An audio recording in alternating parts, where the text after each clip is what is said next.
Halo, Assalamualaikum warahmatullahi wabarakatuh. Perkenalkan, nama aku Ida Mafitasari dan kalian bisa memanggil aku Kak Ida. Nah, gimana nih adik-adik kabarnya? Kalian sekarang mulai sekolah di rumah ya? Mulai belajar dari rumah, gak bisa bertemu dengan teman-teman, mulai mengerjakan tugas-tugas secara online, dan mungkin ada juga beberapa dari kalian yang mengerjakan ujian tengah semester secara online, ya kan? Enak gak sih belajar online tuh? Nah, karena memang kondisi yang tidak memungkinkan, jadi kita mencoba untuk belajar dengan menyenangkan walaupun kita berada di rumah gitu. Jadi kita tetap belajar walaupun kita berada di rumah. Nah, sekarang eh, Kak Ida akan menjelaskan tentang bahasa Indonesia bab 9 yaitu mengenai iklan. Nah, iklan ini Kak Ida akan menjelaskan mengenai pengertian, tujuan, dan juga ciri-cirinya. Kita akan mengetahui apa sih itu iklan dan kita akan belajar apa tujuan dari iklan itu dan mengidentifikasi ciri-ciri dari iklan. Nah, sebelumnya Kak Ida pasti sebenarnya ingin bertanya, pasti kalian pernah kan melihat iklan di suatu televisi atau kalian pernah melihat poster iklan di beberapa tempat atau di pinggir jalan gitu. Nah, iklan itu misalnya kalau kalian melihat tentang pamflet atau informasi mengenai bimbingan belajar. Nah, itu sudah termasuk ke dalam iklan. Kalian bisa tertarik dan juga mengetahui akan keberadaan bimbingan belajar itu. Nah, sekarang kita akan mulai masuk ke dalam pengertian dan tujuan dari iklan. Jadi sebenarnya apa sih itu iklan? Jadi iklan itu adalah suatu informasi yang diberikan ke orang-orang dengan tujuan agar orang-orang itu tertarik dan membeli produk atau jasa yang ditawarkan. Jadi iklan itu yang biasa kalian lihat di televisi atau kalian pernah baca di beberapa poster, itu sebenarnya memang suatu informasi tentang suatu produk atau tentang suatu jasa yang ditawarkan oleh mereka agar kita tertarik untuk membelinya. Misalnya kalian melihat iklan tentang uh, makanan mie gitu di suatu televisi, maka di situ mengandung informasi bahwa uh, bahwa ada makanan mie yang baru dengan varian rasa yang baru gitu misalnya. Nah, tujuannya itu apa? Agar orang-orang itu tertarik dan membeli produk itu, produk yang baru diproduksi oleh perusahaan atau pabrik yang ada di Indonesia gitu. Jadi sebenarnya apa sih itu iklan? Nah, di sini kalian tahu kan tentang iklan yang ada di gambar itu adalah iklan tentang kopi Good Day karena hidup perlu banyak rasa gitu katanya. Nah, jadi sebenarnya apa sih iklan eh, yang sering adik-adik tonton di televisi ataupun sering dilihat di beberapa pinggir jalan? Iklan itu adalah suatu informasi yang diberikan ke orang-orang dengan tujuan agar orang-orang itu tertarik dan membeli produk atau jasa yang ditawarkan. Jadi misalnya suatu iklan ini tuh bentuknya beragam gitu, nggak hanya melalui video atau suatu tayangan yang ditayangkan di televisi, tapi iklan ini juga bisa berbentuk pamflet atau bisa berbentuk eh, audio yang disiarkan di radio gitu. Nah, jadi kalian bisa mendengarkan iklan di radio, kalian bisa melihat iklan di internet, kalian bisa melihat iklan di televisi ataupun juga membaca iklan-iklan yang berupa pamflet yang ditempelkan di beberapa tempat. Nah, tetapi pada dasarnya iklan ini sama-sama memberikan informasi tentang suatu produk atau jasa yang ditawarkan. Nah, misalnya di contoh ini di PPT ini Kak Ida menjabarkan tentang iklan kopi Good Day gitu. Berarti otomatis di dalam iklan kopi Good Day ini mereka menawarkan suatu produk yaitu kopi yang memang dengan beragam rasa gitu, mulai dari cappuccino dan sebagainya. Nah, dan tujuan mereka untuk menawarkan beberapa varian kopi ini adalah agar orang-orang yang melihat atau membaca atau mendengarnya itu mau untuk membeli produk yang ditawarkan gitu. Jadi udah clear ya tentang udah jelas tentang apa itu iklan dan apa tujuan dari pembuatan iklan itu gitu. Nah, setelah kita mengetahui apa itu iklan, setelah kita tahu tujuannya, sekarang kita akan mengidentifikasi ciri-ciri dari iklan. Jadi ciri-cirinya apa sih? Yang pertama adalah iklan itu harus dipasang di tempat yang ramai dan sesuai target. Jadi misalnya ada suatu perusahaan yang memproduksi mie gitu. Nah, makanan mie ini maka harus sesuai target. Targetnya siapa? Oh iya, targetnya adalah orang-orang yang memang terbiasa atau memang mereka suka untuk mengonsumsi mie gitu. Nah, berarti mereka menayangkan atau menawarkan produk tersebut misalnya melalui televisi gitu dengan adanya varian rasa yang baru dari mie tersebut gitu. Nah, jadi kalau misalnya produk itu justru ditawarkan di tempat-tempat yang sepi, ya siapa yang akan membeli produk tersebut gitu kan? Eh, Nah, jadi suatu iklan itu harus dipasang atau ditayangkan di beberapa tempat yang memang orang-orang akan melihat atau mendengarkan atau membaca iklan tersebut. Yang kedua adalah iklan itu harus bersifat informatif. Kenapa? Karena memang iklan itu tadi kan menawarkan suatu produk dan memberitahukan tentang informasi tentang produk atau jasa yang baru gitu. Jadi ya memang suatu iklan itu harus ada informasinya. Informasinya tentang apa gitu. Misalnya tadi contohnya adalah tentang mie dengan varian rasa yang baru. Nah, mie dengan varian rasa yang baru ini misalnya adalah varian rasa rendang atau sate padang gitu. Nah, berarti di situ ada suatu informasi. Coba tebak informasinya apa? Nah, jadi benar informasinya itu adalah ternyata ada mie dengan varian rasa yang baru, yaitu mie rasa sate padang atau mie dengan rasa rendang gitu. Nah, yang ketiga itu ciri iklan itu harus komunikatif karena iklan itu harus bisa menjelaskan keunggulan dari produk itu. Misalnya tadi ada mie dengan rasa rendang atau dengan rasa sate padang. Keunggulannya apa? Oh, ternyata varian rasa itu merupakan varian rasa yang baru di Indonesia yang sebelumnya tidak pernah ada gitu. Jadi keunggulannya adalah oh iya, sekarang kalian bisa menikmati sate padang atau menikmati rendang walaupun kalian hanya memakan mie itu gitu. Nah, itu keunggulannya. Dan yang keempat adalah iklan itu harus singkat, padat dan jelas agar iklan itu tidak membuat penonton, pembaca atau pendengarnya itu bosan gitu. Kalian coba deh ketika melihat satu iklan di televisi itu coba kalian rekam. Ternyata iklan di televisi itu nggak ada lebih dari 2 menit, jadi pasti antara 1 menit atau bahkan kurang dari 1 menit.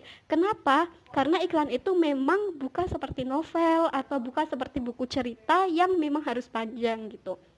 Nah, yang kelima, iklan itu harus menarik karena semakin menarik tampilan dari iklan itu, maka semakin banyak orang yang akan penasaran apa sih sebenarnya produk ini. Oh, ternyata ada ya mie yang rasanya rendang atau mie yang rasanya sate padang. Wah, ini kayak gimana ya? Pasti kalian yang melihat itu penasaran. Nah, itulah taktik dari perusahaan-perusahaan yang ingin membuat suatu iklan.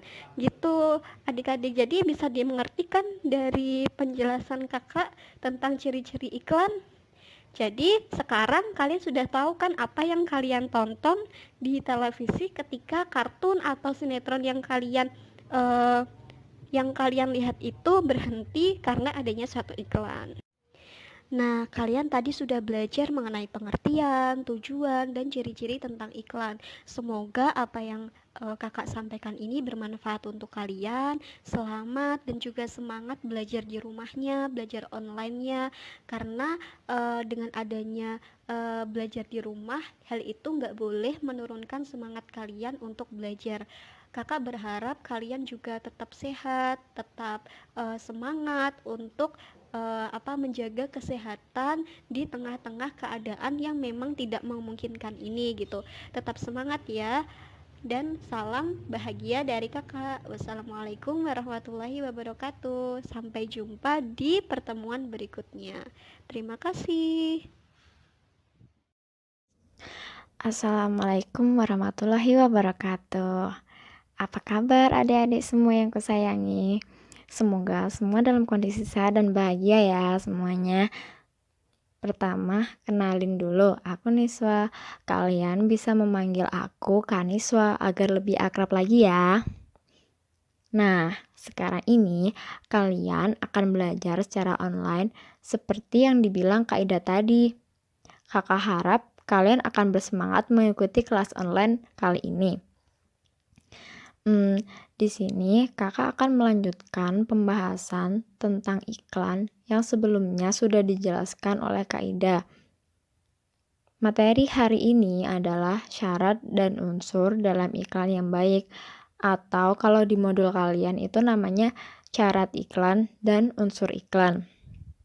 Selanjutnya, mari kita langsung mulai saja ya, agar mempersingkat waktu. Oke, yang pertama kita akan membahas tentang syarat iklan. Nah, dalam membuat iklan itu juga ada syaratnya loh. Biar nggak dikira hoax gitu, biar sesuai fakta gitu-gitu. Syarat yang pertama itu harus jujur dan objektif. Jujur itu berarti sesuai fakta. Jadi nggak boleh sembarangan ngasih tahu. Misalkan harganya 50.000 padahal harganya yang sebenarnya tuh 40.000, jadi itu nggak boleh. Selanjutnya yaitu singkat, jelas, dan mudah dipahami orang banyak. Nah, maksudnya singkat tuh biar nggak bertele-tele gitu. Terus yang ketiga yaitu tidak menyinggung pihak lain. Nah, dalam membuat iklan itu nggak boleh saling menjatuhkan, menjelekkan produk lain, misalkan menghina nih produk ini kurang enak nih, gitu nggak boleh ya. Terus yang keempat yaitu menarik dan bisa diterima orang banyak. Nah, dalam membuat iklan tuh gambarnya harus juga menarik biar banyak yang beli gitu. Terus selanjutnya menggunakan kata dan kalimat yang mudah dipahami orang banyak. Nah, maksudnya ini tuh biar orang pada lebih ngerti maksud dan tujuan iklan ini dibuat. Kayak misalkan ada diskon sebuah produk gitu. Jadi kalau bikin kata-katanya tuh cukup diskon 50% gitu. Jangan diskon ini 50%, biar lebih enak gitu dibacanya iklannya. Selanjutnya menggunakan kalimat yang memikat dan sugestif. Jadi kalimatnya itu seperti kayak mengajak orang buat membeli suatu produk ini. Terus syarat yang terakhir itu adalah memberikan informasi secara singkat dan jelas dalam bahasa iklan. Biar orang-orang pada mengerti apa maksud dan tujuan iklan yang telah dibuat dan orang-orang tertarik untuk membeli sebuah produk tersebut. Oke, setelah kita membahas tentang syarat iklan tadi, kita selanjutnya akan membahas tentang bagaimana cara menganalisis informasi dalam iklan. Nah, kalau kita mau tahu informasi yang terkandung di dalam iklan, kita itu harus menganalisis dulu ya, biar dapat mengetahui apa yang dimaksud dalam iklan tersebut. Nah, pembaca harus dapat mengetahui arti unsur-unsur iklan. Nah, semakin lengkap unsur-unsur di dalam iklan itu, maka informasi yang terdapat dalam iklan akan lebih mudah dipahami oleh pembaca. Begitu. Nah, apa saja sih unsur-unsur yang terdapat dalam iklan yang baik itu? Nah, di sini kakak akan menjelaskannya dengan gambar yang telah terdapat dalam video ini. Nah, yang pertama, unsur-unsur dalam iklan itu harus ada nama produk. Nah, di dalam gambar ini nama produknya yaitu Wendy's. Oke, yang tulisan merah ini. Ya, yang kedua yaitu gambar produk. Nah, di sini kan gambarnya paha ayam di crispy, jadi ini tuh kayak menarik perhatian kita gitu kan, jadi kita mau pengen beli produk ini gitu. Nah, itu syarat iklan tadi yaitu yang sugestif tadi. Selanjutnya yaitu kalimat iklan, atau bisa disebut juga terdapat adanya kalimat iklan. Nah, dalam gambar ini kalimat iklannya itu ada di pojok kiri atas. Ini bacanya, apapun pilihanmu, renyahnya Wendy's Fried Chicken selalu di hati. Nah, itu termasuk dalam kalimat iklan. Selanjutnya yaitu keunggulan produk. Ada tulisannya juga kan, keunggulan produknya di sini tuh disebutin sebenarnya ini tuh diskon yang harganya Rp79.091 ini menjadi Rp49.000-an. Nah, ini tuh kayak keunggulan produknya gitu. Jadi dalam produk ini keunggulannya, iklan ini menawarkan sebuah harga yang lebih murah, kayak diskon harga gitu. Nah, selanjutnya yaitu harga produk. Nah, tadi kan didiskon dari 79.000 jadi 49.000. Nah, jadi ya harga produknya itu yang sekarang 49.000 ini. Yang terakhir yaitu unsur iklan, nomor telepon atau alamat pengiklanan. Nah, ini adalah kekurangan dari poster iklan yang ada di video ini, karena tidak ada nomor telepon atau alamat pengiklanan. Jadi biasanya tuh nomor telepon atau alamat tuh ditaruh di pojok bawah kanan gitu, biar si pembaca juga bisa menghubungi sebuah restoran tersebut untuk langsung membeli gitu. Jadi kayak kalau mau beli nih, aku tertarik nih beli Wendy's Fried Chicken gitu, jadi langsung bisa dihubungin di nomor telepon yang terdapat di pojok kanan bawah, biasanya terdapat di gitu. Jadi ini adalah unsur-unsur yang terdapat di dalam iklan yang baik ya. Nah, udah selesai nih adik-adik penjelasannya. Jangan lupa dipelajarin kembali ya, dan jangan lupa buat tetap belajar meskipun lagi sekolah online atau apapun itulah, tetap belajar yang rajin ya, biar kalau udah masuk biar nggak ketinggalan banget pelajarannya. Terima kasih ya.